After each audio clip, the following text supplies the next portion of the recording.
Pernah kepikiran nggak, apa aja sih yang bisa kita pelajari tentang sebuah perusahaan raksasa hanya dengan melihat pintu depan digital mereka? Nah, dalam pembahasan kali ini, kita akan coba bedah laman utama PT Adaro Andalan Indonesia untuk melihat citra seperti apa yang mereka ingin tunjukkan pada dunia. Oke, jadi begini. Laman utama sebuah perusahaan itu bukan sekedar halaman web biasa loh. Anggap saja ini seperti potret diri yang sudah diatur dengan sangat hati-hati. Dari sini kita bisa lihat apa prioritas mereka, fokus mereka, dan bahkan apa yang jadi kekhawatiran mereka. Jadi, yuk kita lihat apa sih yang Adaro pilih untuk dipamerkan? Pertama-tama, kita mulai dari dasarnya dulu ya, langsung dari sumbernya. Secara resmi, Adaro adalah sebuah perusahaan induk dengan portofolio yang ternyata cukup beragam, mulai dari tambang batu bara sampai perkebunan.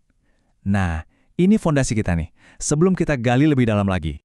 Sekarang, mari kita mulai bongkar etalase digitalnya Adaro ini. Dengan melihat bagaimana mereka menata informasinya, kita bisa paham bagaimana mereka ingin dilihat oleh publik. Mirip seperti kita melihat denah sebuah bangunan untuk mengerti apa saja isi dan fungsinya. Struktur menunya ini jelas banget kan? Bisa kita bilang ini adalah 4 pilar utamanya. Siapa mereka? Apa yang mereka kerjakan? Bagaimana kondisi keuangannya? Dan siapa saja orang di belakangnya? Nah, pilar-pilar inilah yang akan jadi panduan kita. Kita mulai dari jantung koperasinya dulu ya, yaitu bisnis kami. Oke, kita masuk ke bagian bisnis kami. Mungkin ya banyak dari kita yang taunya Adaro itu cuma soal pertambangan. Tapi di sini nih kita bakal lihat kalau jangkauan bisnis perusahaan ini ternyata jauh lebih luas dari yang kita duga. Nah, ini dia poin kuncinya. Adaro secara gamblang membagi bisnisnya jadi 5 pilar utama. Jadi ini bukan lagi sekedar perusahaan tambang ya. Mereka adalah pemain besar di bidang logistik, pengelolaan air, properti, dan bahkan permodalan. Ini menunjukkan diversifikasi bisnis yang sangat strategis. Eits, tapi tunggu dulu. Kalau Anda pikir itu sudah semuanya, laman utama mereka seakan-akan memberi petunjuk bahwa struktur perusahaan ini masih punya lapisan yang lebih kompleks lagi. Yuk kita intip lebih jauh. Mereka juga mencantumkan bisnis penunjang lainnya yang diwakili oleh 3 inisial ini. Meskipun situsnya tidak merinci lebih lanjut, penyebutan ini saja sudah cukup untuk menunjukkan kalau operasi Adaro itu punya banyak lapisan yang saling terhubung, jauh lebih dalam dari yang terlihat di permukaan. Oke, sekarang kita beralih dari membahas apa yang perusahaan ini lakukan ke bagaimana mereka berkomunikasi secara resmi dengan dunia luar. Maksudnya, dengan para investor, regulator, dan juga publik. Nah, ini semua tentang transparansi dan akuntabilitas. Slide ini merangkumnya dengan sangat baik. Jadi, mereka punya 3 bagian utama yang ditujukan untuk para pemangku kepentingan.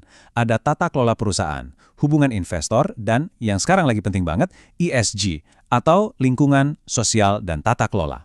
Ini menunjukkan bahwa mereka secara aktif mengelola citra mereka soal kepatuhan dan tanggung jawab sosial. Oke, sekarang kita beralih ke elemen yang menurut saya paling tidak biasa dan paling menonjol di laman utama mereka. Ini adalah sesuatu yang sangat manusiawi dan menunjukkan ada sebuah masalah di dunia nyata yang sedang mereka hadapi.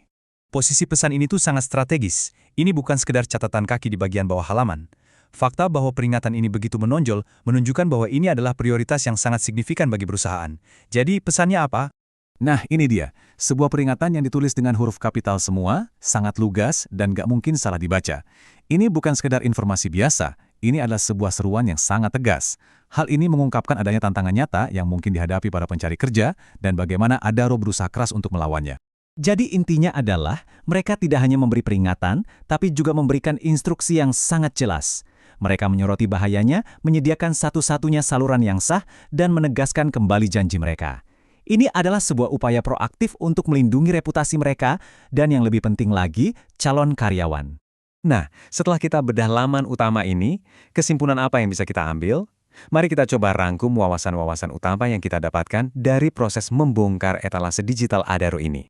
Pada dasarnya, laman utama Adaro ini melukiskan gambaran sebuah perusahaan yang kompleks dan punya banyak sisi. Mereka ingin kita melihat mereka sebagai entitas yang bisnisnya terdiversifikasi, komunikator yang terorganisir, dan juga sebagai penjaga yang waspada terhadap penipuan. Sebagai penutup, mari kita kembali ke pertanyaan awal kita. Laman utama itu kan cerminan yang sudah dipilih dengan sangat hati-hati. Dari apa yang sudah kita lihat, mulai dari struktur bisnis mereka, sampai peringatan publik yang tegas itu, apa sih yang menurut Anda paling menonjol tentang hal-hal yang dianggap penting oleh Adaro? Ini jadi sebuah pertanyaan yang menarik untuk kita renungkan saat kita melihat wajah digital korporasi manapun.